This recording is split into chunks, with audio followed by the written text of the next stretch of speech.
Hey guys, Danny here. I am starting a new video series called Naptime Chat, and basically it's called that because when Ivy is having her first nap of the day, I will be jumping on live and chatting about a bunch of different topics with you guys here. So I'd love your interaction if you're here. Drop a comment, let me know what you're thinking as I'm talking, and hit the like button and all that, because anytime stuff comes up on the screen, I feel like I'm not just talking to myself, that someone's actually there. So today we're talking about people pleasing, and this topic has come up a lot in client sessions and also in my own life lately. And that's often the way that it happens, is that things tend to come up for me so that I can better support my clients through them, which is so cool. I will just kind of explain, this looks very festive here, but it's actually not Christmas decorations. I just happen to have a red wall in my office, and this is rosemary. I've just done a big trim of my rosemary bush and got heaps and heaps. This isn't even all of it, so I'm drying it out. Hence my beautiful decorations behind me. Okay, so people pleasing. Let's chat. People pleasing often comes from childhood, as so many of our patterns do. And if you know me, if you've heard me talk before, when we talk about things coming from childhood or from our parents, it's never a matter of blaming or anything like that. It's really just curiosity. It's looking back and going, okay, those things happened, that's how I was brought up, that's what I was taught, and that is why I now have these patterns here. So there's no point blaming the past or blaming our parents or whoever taught us those lessons. It's just about being aware of where they come from so that we can change them in the present moment. People pleasing often comes up when we are brought up in an environment where we feel somewhat responsible for other people's emotions. So this can be in big ways.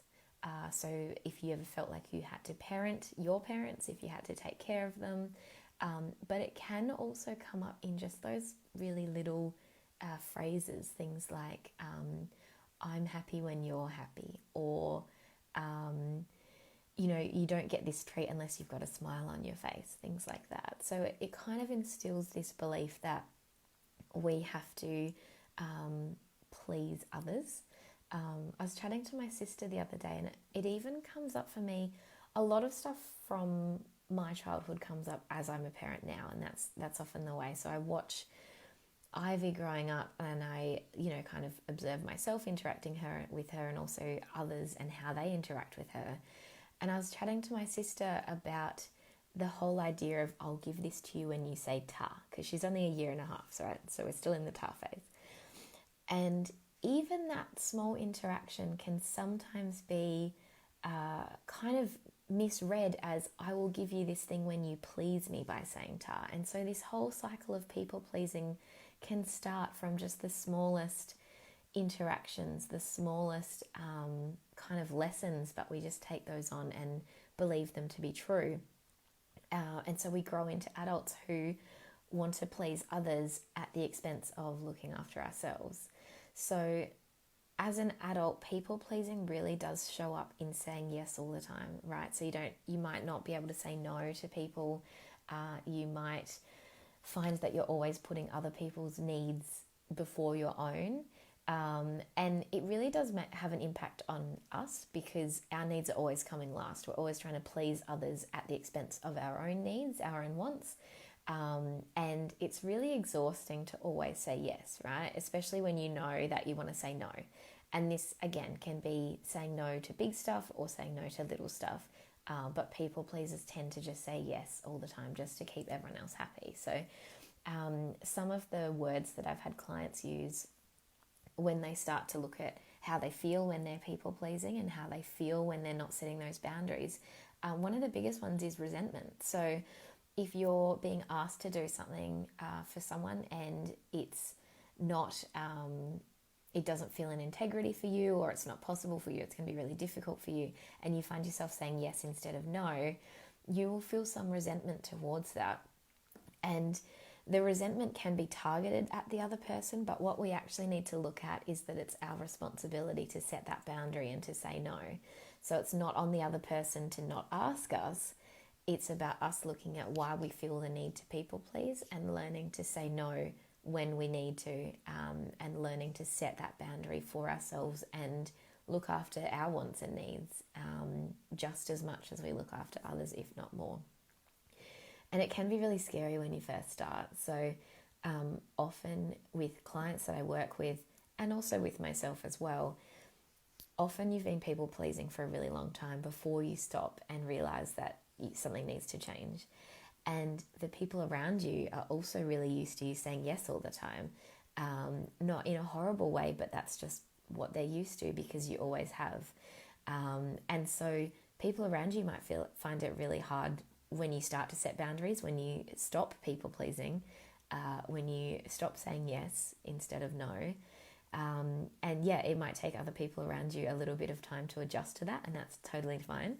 And it'll also feel weird for you when you first start as well. So any kind of boundary that you set around, your own wants and needs and prioritizing yourself is going to feel a little bit weird when you first do it because you're so used to just people pleasing, saying yes, and doing things for other people without even considering yourself. But over time, I know for myself, I found that it was actually really empowering to be able to say no instead of yes, to be able to set those boundaries and to be able to realize in the smallest moments that my wants and needs are just as important as someone else's, and that it's my responsibility to set the boundary to say no. I used to get upset when people would ask me things that I didn't want to do or couldn't do or was really difficult, and I would say yes instead of no, and I would get upset with them for asking. But I've come to realize that it's actually not on them for asking. That's totally fine.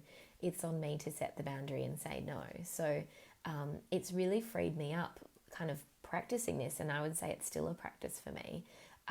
But practicing not people pleasing has really made a really big difference in my life and freed up, I guess, that mental and emotional space. I don't have those, I'm not exhausted by constantly saying yes. I'm not feeling resentful towards other people or myself for constantly saying yes.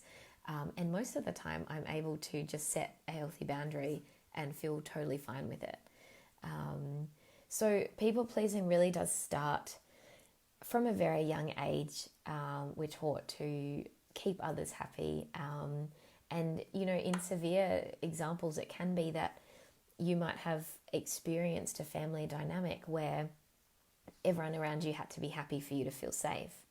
And that's a really deeply ingrained idea of people pleasing, is that the whole family has to be happy for me to feel safe. If there was any kind of mental or physical, emotional abuse, then often keeping the family happy, keeping the peace, not rocking the boat was essential for your safety in that time. So it can be the little things, like the little statements that our family uses as we're growing up, but it can also be really big stuff that teaches us that other people's happiness is kind of the holy grail. Like that's what we need to aim for.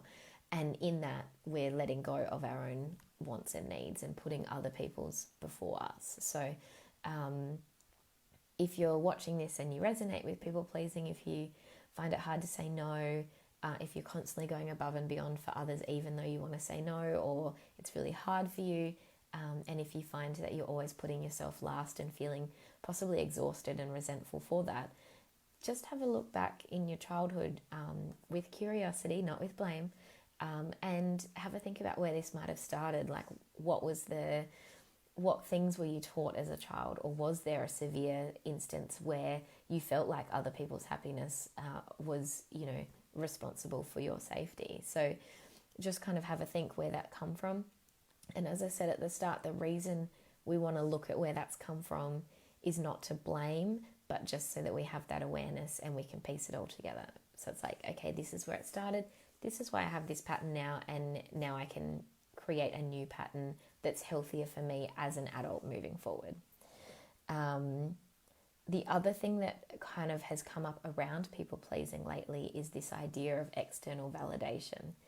And this is something that I've only just started working through and kind of just realized in a big way is when we are brought up to people please, and when we are brought up, you know, our achievements make our caregivers happy, or what we do makes someone else happy. That's tied in with people pleasing, but also with external validation. And as a child, that's fine because we can work towards external validation from our parents, right? So we have that need satisfied. If we're brought up believing that external validation is important, as a child, we're able to get that most of the time from our parents. When we grow into adults, we get to an age where we don't necessarily have that person living with us all the time there, validating everything that we do. You know, it's kind of that gold star on the chart. Like, we grow into adults who don't have anyone to put a gold star on a chart for us. But when we've been trained that external validation and making other people happy is really important, then we continue to search for that as an adult and don't necessarily get it. And this came up the other day. My father-in-law's watching. I'm going to tell a story about your son. This came up the other day when our house, we'd gone camping and the house was a mess. And I spent pretty much all day tidying up, and it went from looking like a bomb to looking really good. And so all I wanted was for my husband to walk in the door and go, wow, the house is so clean, well done. And he didn't. He said it a little bit later on. But just because he didn't say it in that first moment, I just shut down. And I took myself away and had to think about it. And it literally was that need for external validation. And it's just because that's how I was raised as a child, right? Rewards and stuff are not a bad thing. My parents never did anything wrong in that. They, everything was with love. But because I was rewarded or praised, I now seek that as an adult, and I don't often get it, which is fine. So me and hubby had a chat about it, and it was actually really insightful that, you know, he can kind of communicate a little bit better when I do things like that. But also, most importantly, I need to stop seeking external validation and learn that when I clean the house and it looks really good, I can then look around the house and go, I did good. And the validation comes from me, right? Not from anyone else. Because when we are able to be proud of ourselves, validate ourselves, praise ourselves, that is so much more powerful than anyone else doing that.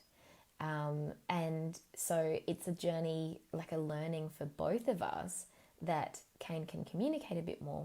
But most importantly is that I'm able to validate myself and just, you know, look around and be like, yeah, I did a good job. The house looks great. And not need anyone else to validate me in that moment. So it's kind of this unlearning of what we are taught, what we pick up, what we decide as children.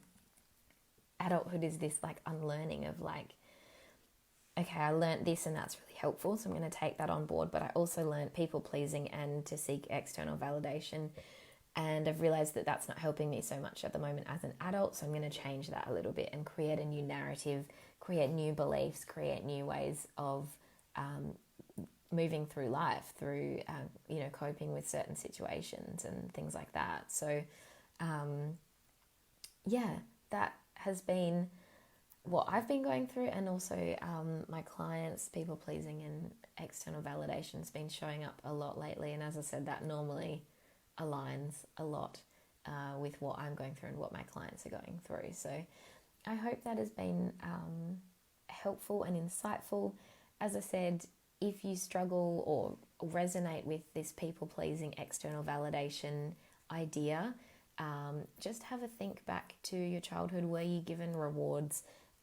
Were you given, you know, praise and affirmation? And did you find that the people around you being happy was something that you strived for and were praised for striving for? Or on a deeper level, was their happiness kind of, was your safety dependent on the happiness of the people around you? So have a think and see what you can come up with, and then just practice setting boundaries.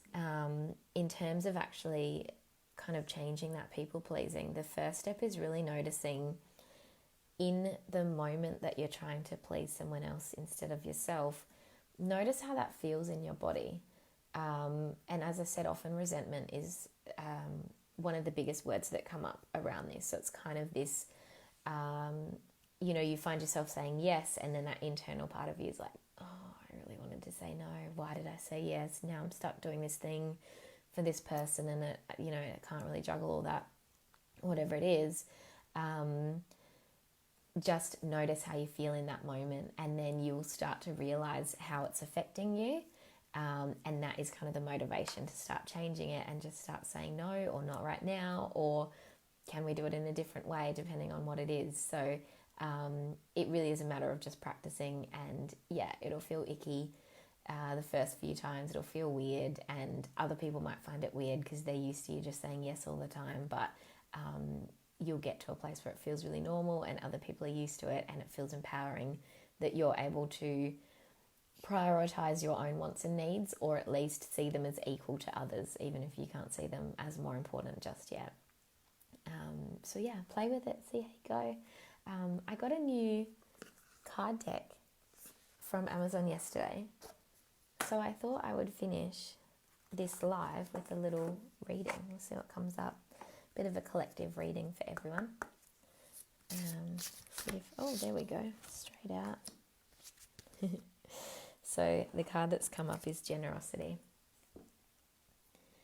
Very valid. And it says, be the divine flow of goddess nature.